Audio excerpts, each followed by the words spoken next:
Bonjour à tous. Vous le savez peut-être, le secteur de l'habitat représente 30% des consommations énergétiques en France.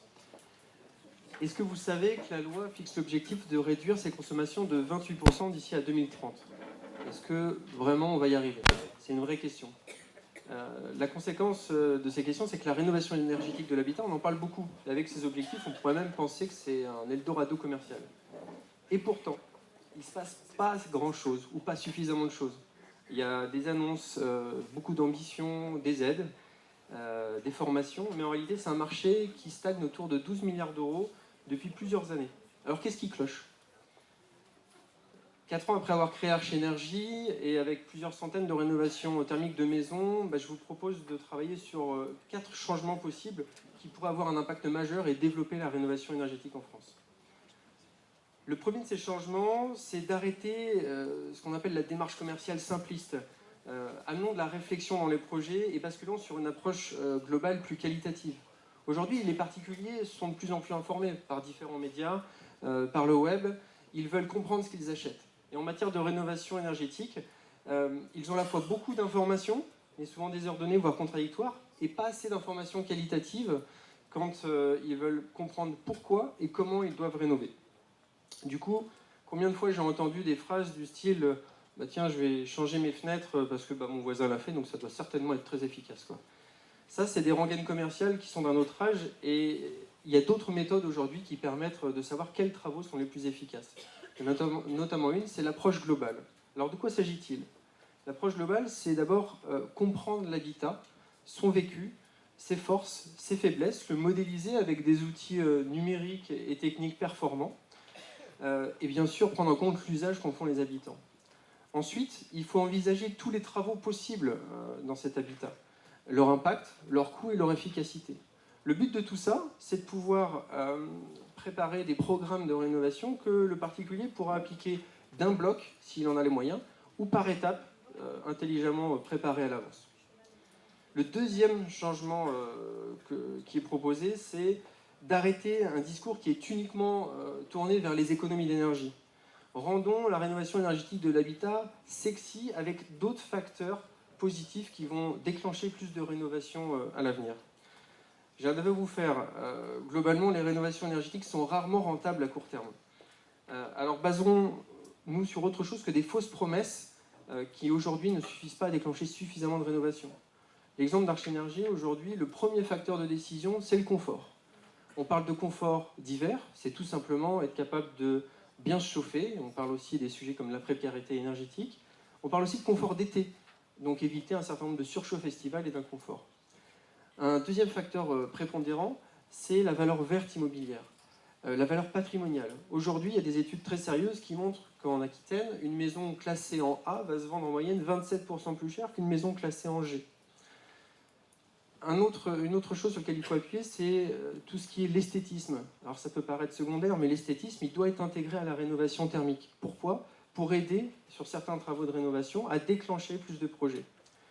Et bien sûr, la valeur environnementale, pour certaines personnes, elle est prioritaire, mais dans la majorité des cas, c'est un facteur secondaire. C'est donc bien sûr tous les autres facteurs qu'il faut appuyer pour que cette valeur environnementale soit une réussite.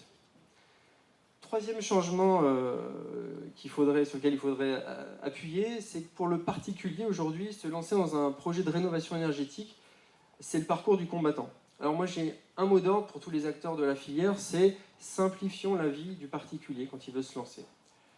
Prenons un exemple, Monsieur Dupont, il veut rénover sa maison, très bien, il voudrait faire les choses bien, donc il voudrait du conseil, il peut s'adresser à un bureau d'études thermiques, mais ces études ont un coût, ils peuvent être déconnectés de la réalité des travaux derrière.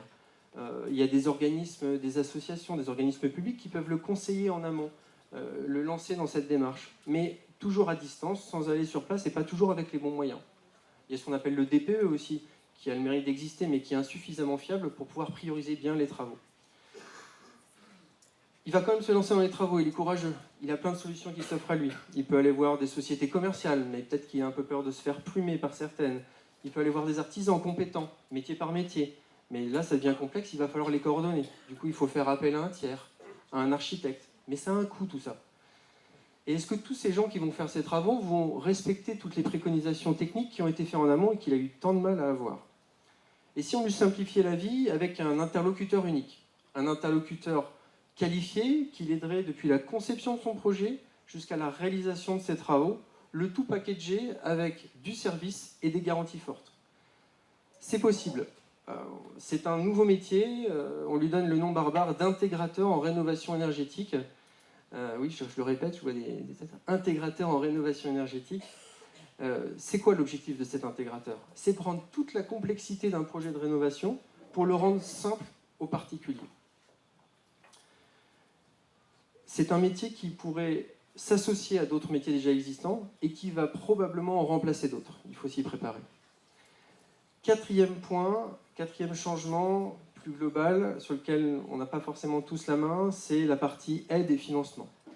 C'est un vaste champ de bataille. Alors tout part d'un bon sentiment, mais aujourd'hui il y a une multiplicité d'aides au niveau national, au niveau local. Ce qui fait que pour le particulier, c'est souvent illisible. Alors pourquoi ça ne marche pas? Tout d'abord, ça change tout le temps. Les modalités changent. Or, pour un projet de rénovation, on ne se décide pas du jour au lendemain sur un coup de tête. Il faut de la visibilité dans le temps. Et du coup, il faut que ces aides aient une durabilité. Leur impact, malheureusement, il est faible. Il y a aussi des études qui montrent qu'il y a eu des forts changements de niveau d'aide, mais que ça peut impacter les dépenses totales en matière de rénovation énergétique. Et surtout, leur efficacité. Aujourd'hui, on est sur une aide dite au produit, là où d'autres pays européens ont mis des aides dites au résultat. Ça veut dire qu'on encourage des bouts de rénovation énergétique sur des produits, des travaux qui ne sont pas forcément les plus efficaces, au lieu d'encourager des rénovations globales bien pensées qui amènent, eux, un gros impact. Enfin, il y a un sujet un peu plus politiquement délicat, c'est une obligation de rénovation lors de la revente de biens énergivores. Si on voudrait accélérer les choses, ce serait un levier très très important pour pouvoir avoir un habitat plus économe. Conclusion, avec mon associé, on a fait le constat déjà très similaire, on avait fait le même constat similaire il y a déjà 4 ans. On essaye avec d'autres acteurs d'apporter des nouvelles solutions pour que ce marché décolle et s'accélère. C'est tout un écosystème de professionnels et de partenaires publics qui doit modifier son approche pour que ces rénovations énergétiques augmentent en nombre. Voici donc en résumé les 4 propositions pour tenter de tenir nos engagements, notamment liés à la COP21 sur la partie rénovation de l'habitat, que je vous propose. Privilégier l'approche globale, rendre la rénovation énergétique de l'habitat plus sexy, avec tous les facteurs positifs autres que les économies, simplifier la vie du particulier, peut-être avec un interlocuteur unique, et rationaliser les aides. Voilà, j'espère que je vous aurai convaincu et sensibilisé à tous ces points de la rénovation énergétique de l'habitat. Merci.